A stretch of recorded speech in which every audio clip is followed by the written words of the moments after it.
juste démarré. J'ai pas pu faire de tour sur la route parce que j'avais pas mon permis. Là je suis en train de le passer. On a juste fait le réservoir, nettoyé le carbu et repeint le moteur. Pourtant il reste tout à faire. C'est encore bien rouillé. J'ai encore les carénages à refaire, à nettoyer. Le réservoir à repeindre. Le clignotant à changer. Les amortisseurs aussi à changer.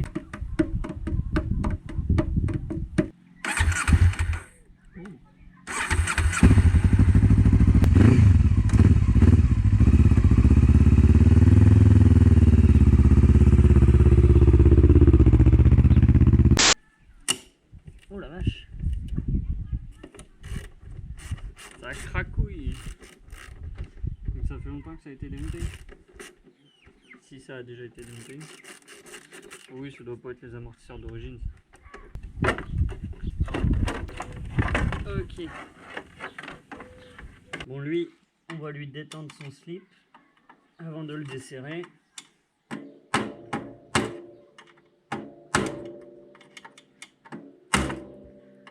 Toujours prendre la pince adéquate, hein.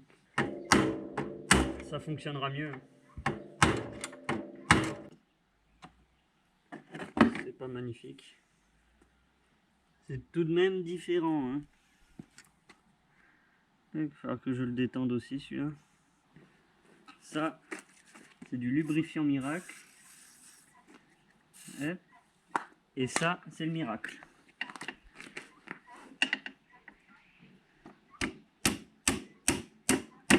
Et voilà, qu'est-ce que je disais? C'est magnifique. Et voilà. Regarde ça. Rémus. Une visseuse, une brosse métallique. Il faut qu'on enlève toute la rouille.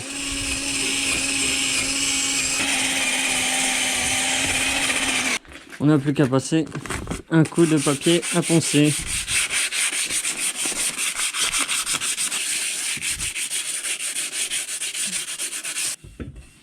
Voilà, donc une fois terminé, une fois poncé, il est comme ça. Bon, malheureusement, je sais pas ce qu'il faut pour le décaper complètement, mais c'est déjà beaucoup mieux. On revoit déjà l'aspect d'origine à peu près, quoi. Pour ça, ça va être beaucoup plus simple. Hop. Hop. Prendre du 5000. Et on va frotter. Regarde déjà la différence.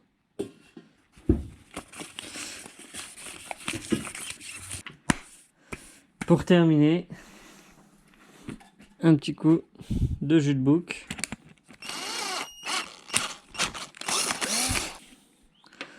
T'en mets partout, partout. Un coup de polissage. Oh merde, ça vole partout.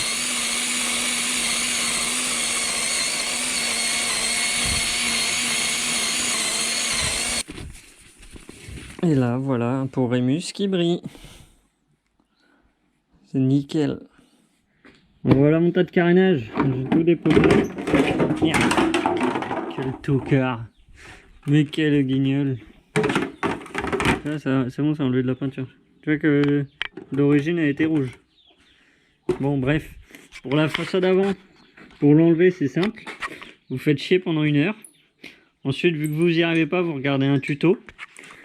Et vu qu'il n'y a pas de tuto, vous attendez que je vous donne la réponse. Et ouais, donc c'est simple. Tu as une vis là de chaque côté. Ensuite, c'est tout emboîté. C'est emboîté là. C'est emboîté ici et ici. Donc on les botte par là. Et voilà, de l'autre côté aussi. Et c'est tout. Et après, ça vient. Plac, ça sort.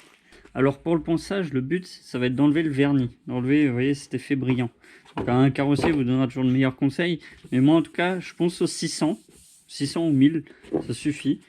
Du moment que la peinture, elle tient, ça sert à rien de poncer jusqu'au plastique. Parce que si vous avez poncé jusqu'au plastique, ça m'est arrivé une fois.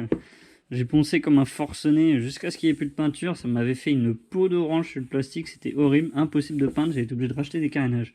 Alors que là, si la peinture peint, ça sert à rien d'aller plus loin. Vous poncez, vous mettez un coup de 600 ou 1000, voire un ponçage à l'eau. Du moment que le vernis est parti, ensuite vous remettez une couche d'après. Moi, j'ai tendance à aller un peu loin. Je reponce au 1000 à l'eau la couche d'après. Et ensuite, je mets deux couches de peinture au moins. J'arrête pas de le caresser. Il est doux. Bon, pour le réservoir, je me suis pas embêté, hein. J'ai mis un coup de papier à poncer grossièrement et un coup de décapant peinture et hop, ça part tout seul. Tac, après un coup de Karcher et puis ça va tout décoller. Voilà l'effet au bout d'une heure d'agissement. Ça part tout seul. Ça, gain de temps, pas me faire chier à poncer. Ça y est, tous les carénages sont apprêtés. Et le réservoir, j'ai bien fait de le décaper parce que la rouille était en train de s'installer sous la peinture. Puis j'ai vu également que là, il avait dû marteler, il avait dû se prendre un impact, ça avait fait un poc, il a essayé de redresser. Donc j'ai pris du mastic spécial alu, c'était pour mes jantes à la base, mais bon, ça va le faire, hein. Métaux pour métaux. Là, qu'est-ce qu'on a? On a un bokit résine et un décapant résine. Parce que la résine que j'avais faite précédemment, elle n'a pas tenu. Parce que j'avais pas assez dérouillé mon réservoir. Et du coup, la rouille est restée et la résine s'est décollée. Ça s'est fait. C'est beaucoup plus propre avec le mastic. J'ai réussi à atténuer les bosses, à boucher tous les petits trous là qu'il y a partout. Puis avec la résine, de toute façon, à l'intérieur, ça va être beaucoup plus costaud une fois repeint. Ouais, j'adore le caresser, je sais pas pourquoi.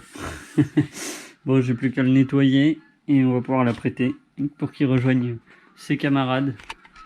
Voilà, tout est noir. Je vais me faire insulter de clochard d'avoir peint dans mon garage, mais bah les couilles. Avec ce petit autocollant vintage.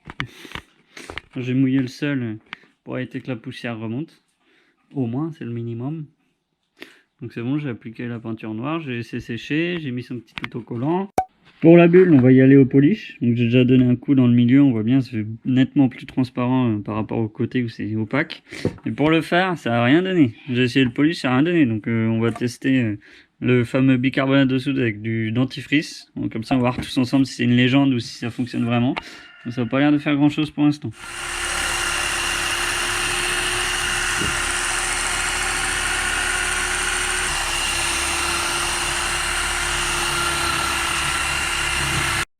Bon, résultat, pour la bulle, le polish, c'est nickel. Bon, pour le phare, c'est bon, j'ai réussi à le récupérer, hein. Je l'ai mis 1 heure en machine à laver à 90 degrés et il est redevenu transparent.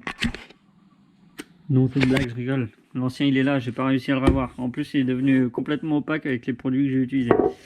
Ça m'étonne même pas, donc j'en ai recommandé un. Là, qu'est-ce que je suis en train de faire? Je suis en train de refaire mon système de liquide de frein. Quand j'ai vu la couleur, presque couleur sang avec la rouille liquide de frein, c'est bon, je vais tout refaire. J'ai enlevé la rouille qui était présente sur la durite. Et j'ai même refait chromer le capuchon. Voilà, voilà. Elle est déjà tellement plus propre comme ça. Nettoyée avec la selle qui brille, la ligne décrassée, on pourrait même penser qu'elle est neuve. Le radiateur repeint. Donc ça, il fait déjà un sacré coup de jeune. Donc là, on va s'attaquer aux fourches. Je vais vous montrer comment on fait pour faire briller de l'alu. On va déjà commencer par les démonter. Je vais en laisser un comme ça. Et je vais en refaire un et comme ça on verra le avant-après. Donc on va commencer par dégrossir la crasse avec du 600. Et après, il suffira juste d'y aller de plus en plus fin. Donc 1000, 1500, 2000, 3000 et 5000. Donc déjà, juste avec du 600, j'ai réussi à lui redonner une belle couleur alu. J'ai gratté toute la surface, toute l'oxydation est partie. Maintenant, il n'y a plus qu'à commencer le travail de finition.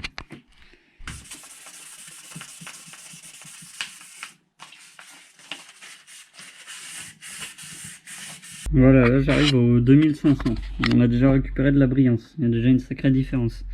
On commence déjà à avoir une fourche potable. Et le 5000, en gros, pour finir de polir, quoi. Ça reste de l'alu, hein. C'est beau de le faire briller, mais si après tu ne l'entretiens pas, ça va s'oxyder à nouveau. Et en voilà un de terminé. Avec la rouille d'enlever, le joint spi changé, cache-poussière. Donc celui-là c'est bon, je vais pouvoir le remonter. Je m'attaque au deuxième. Bon, à présent on va passer sur la synchro avant de tout remonter. Donc je vous le dis d'avance, hein, si vous n'avez pas ce qu'il faut, vous mettez un doigt dans le cul. Si vous avez ce qu'il faut, allez chercher. Hop. Sur les SCB c'est tout simple. On va faire le tour. Vous avez votre dépression qui se fait ici. Voilà, d'ailleurs ça tient à peine ça. Donc vous allez venir mettre votre tuyau ici et l'autre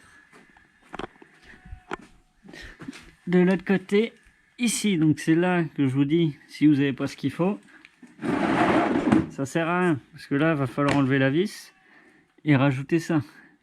Et pour mettre votre tuyau là. Hop. On va déjà faire chauffer la moto une bonne dizaine de minutes pour qu'elle arrive à température. J'ai également fait mon Calorstar. J'ai démonté tout le système. C'était oxydé à l'intérieur, mais même le liquide de refroidissement il s'était cristallisé. Et mon Calorstar complètement rouillé. Il servait plus à rien. Il s'ouvre même plus. Donc, le Calorstar il vient fermer ton système de liquide de refroidissement pour que le moteur monte plus vite à température. Et une fois qu'il est à température, avec la pression, paf, le Calorstar il s'ouvre et là ton système de liquide de refroidissement il se fait. Bon allez, juste pour le fun. Bon, au niveau de l'installation, on est comme ma chaîne YouTube, c'est-à-dire scabreux. Un entonnoir qui va à la durite d'essence et ensuite on raccorde au manomètre.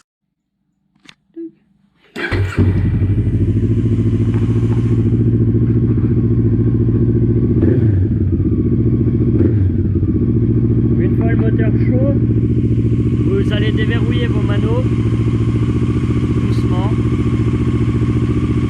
Voilà, les aiguilles vont s'agiter. Il faudra réussir à les stabiliser sans les bloquer.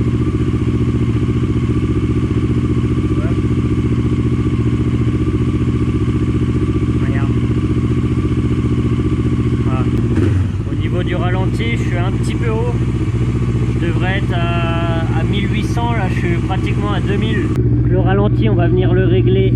C'est la vis jaune qu'on voit là-bas.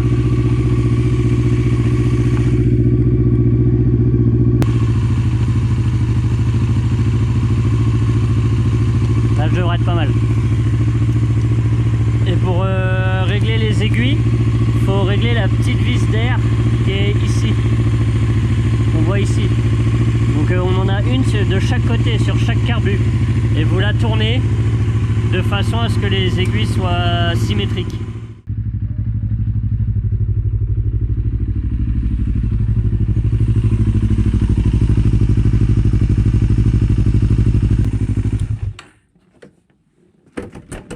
Ça y est, la voici fin prête, entièrement remontée.